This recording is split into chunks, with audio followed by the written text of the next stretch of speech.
Welcome students of Thakur Vidya Mandir High School and Junior College. Students, we are with the chapter 2 Mechanical Properties of Fluid part 4. In this chapter, basically we are going to study the excess pressure across the free surface of a liquid. We'll be dealing with the various concave and convex surfaces. Let me begin on with the first part of this topic. Excess pressure across the free surface of a liquid is nothing but that every molecule on a liquid surface experiences a force due to a surface tension, which are tangential to the liquid surface at rest.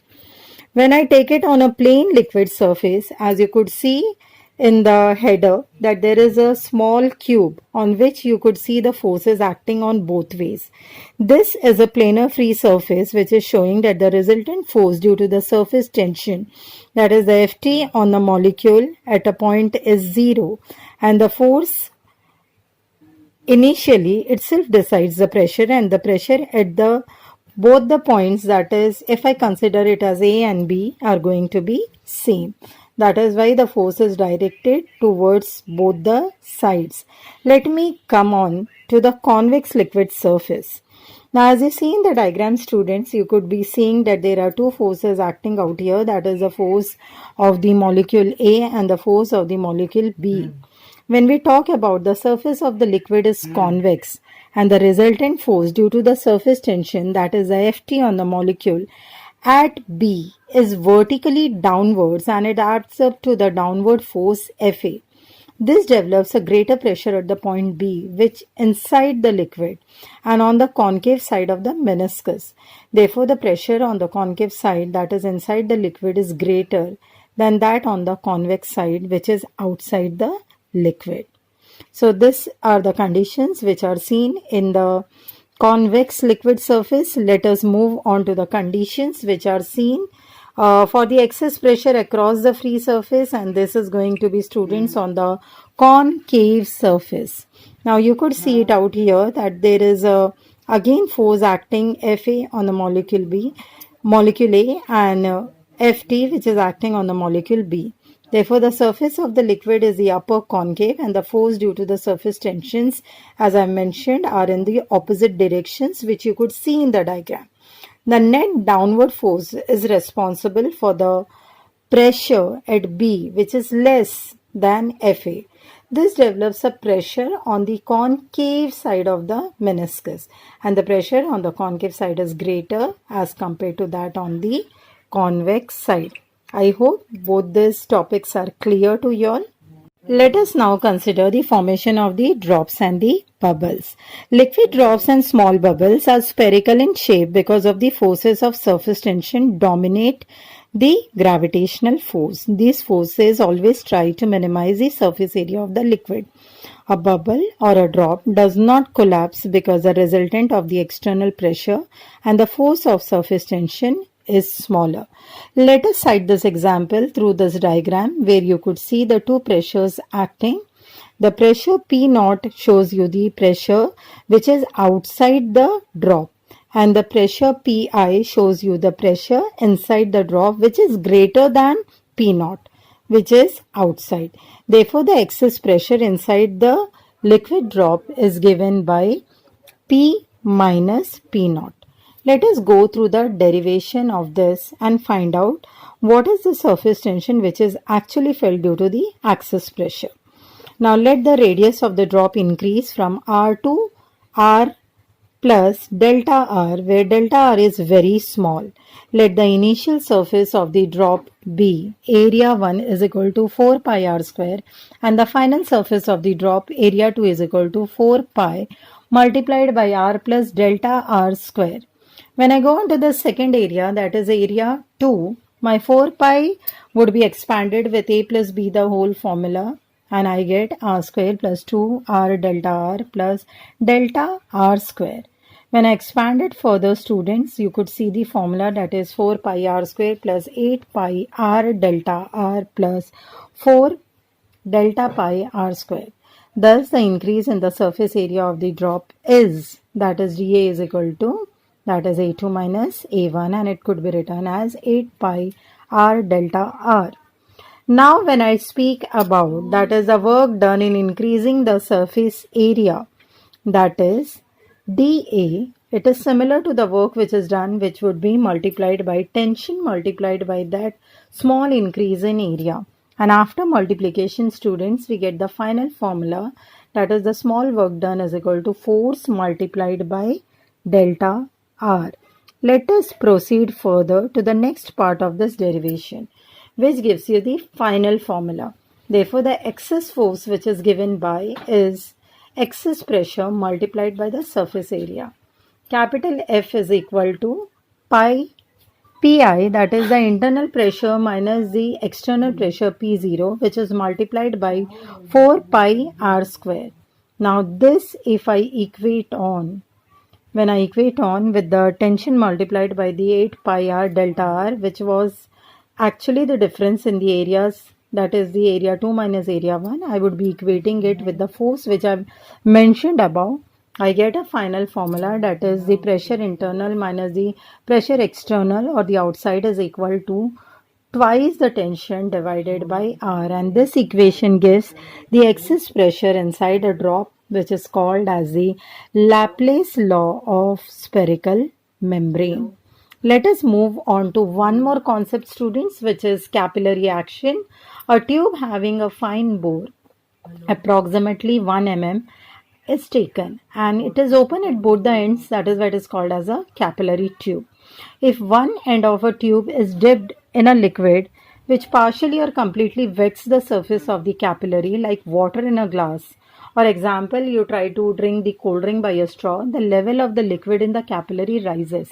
This particular phenomena or rise or fall of a liquid inside a capillary tube when it is dipped in the liquid is called as capillarity.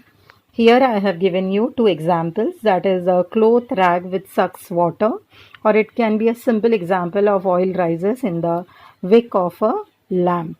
Friends, let us go through another concept which is called as capillary fall. Consider a capillary tube dipped in a liquid which does not wet the surface. For example, I have taken mercury. So this is what we are going to study, that is capillary in mercury before the drop-in level. I'll explain you all the different pressures which are found in the diagrams out here. This is your point A, which is just above the convex surface and inside the capillary. The point B is just below the convex surface inside the capillary.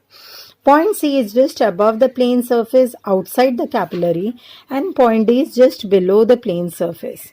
So when I talk about all these pressures, my pressure PA, PB, PC and PD be the values of the pressure at the points A, B, C and D respectively. As we have discussed previously, the pressure on the concave side is always greater than that on the convex side. Therefore, PB is going to be greater as compared to PA. But since the point A and C are at the same level, the pressure at these points is the same, and it is the atmospheric pressure.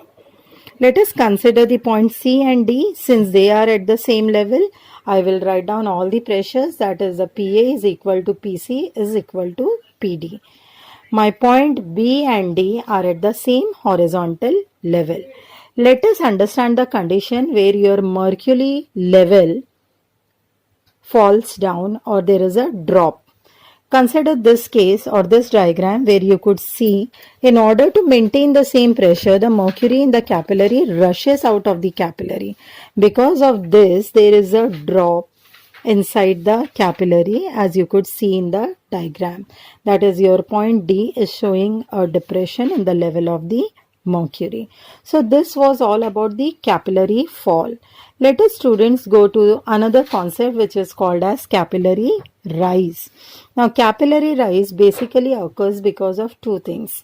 That is, the first one, it is under the pressure difference, or the second, it can be evidently seen by using forces. So let us go through the diagram which I have stated out here. This is a diagram which is showing you the forces acting at the point of the contact. The angle of contact we have already seen. The pressure due to the liquid, that is the water column of the height h, must be equal to the pressure difference which we have mentioned as 2 tension divided by R due to the phenomena which is called as concavity, where your rho is going to be the density of the liquid and g is going to be the acceleration due to gravity. So let r be the radius of the capillary tube and theta be the angle of the contact of the liquid. So with this we go on for the calculation of the formula. I compare on my density, that is h rho g is equal to the tension or the pressure which is felt, that is 2T divided by r. And whereas when I equate it with the formula, I'll get the formula of my radius is equal to, that is small r divided by cos theta. So when I try to find out the height, students, the height which I have obtained out is equal to 2t cos theta divided by r rho g, which I have equated out from solving the equation 1 and 2 simultaneously. So the above equation gives us the expression for the capillary rise for a liquid. Narrower the tube, the greater is the height to which the liquid rises or falls. Let us move on to the second method, which is showing you the rise in the level by the forces acting on a liquid inside a capillary. Now here the rise of the water inside a capillary is against the gravity. As you could see in the diagram, students, there is a force which is acting in the upward direction, that is the Ft cos theta. There is one more force which is showing you a U-shaped curve, which is Ft, and the weight of the liquid is mg acting vertically downwards. Therefore, what I could say is that the weight of the liquid column is equal and opposite to the proper component of the force due to the surface tension, and it is given by Ft is equal to surface tension multiplied by the length in contact, that is given as T multiplied by 2 pi r. When we move on to the vertical component of the force, it is Ft is equal to T multiplied by 2 pi r cos theta.